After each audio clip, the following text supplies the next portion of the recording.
Dito pala.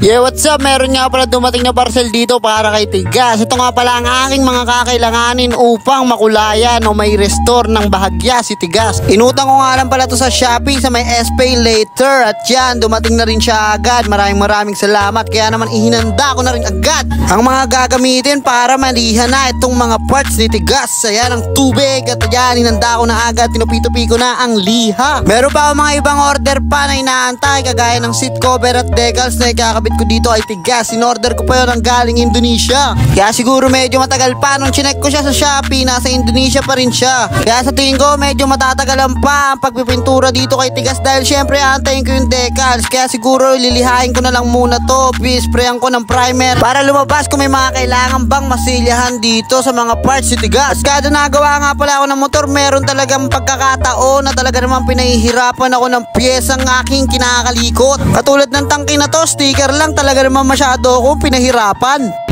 Abutan na ako ng ulan, oh. Pinatagal ako na itong tangke na to. Hirap tanggal ng sticker. Woo! Pero syempre hindi ako kayang daigin ito. Gawa lang din to ng tao. Kaya naman akin ang binakbakan na talagang binakbak ng binakbak, kiniskis ng kiniskis, kinutkot ng kinutkot, hanggang sa matanggal ko na nga lahat-lahat ng sticker. Okay, natanggal na lahat.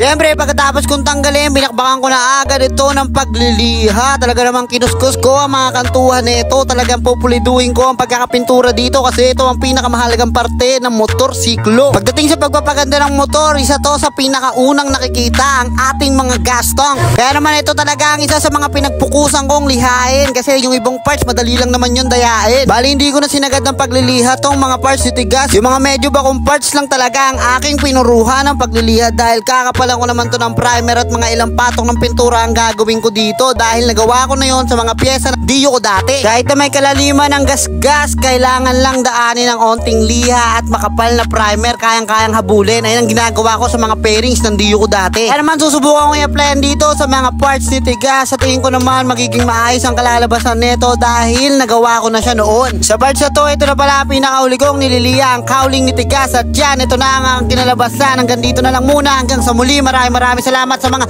suportang tunay out there.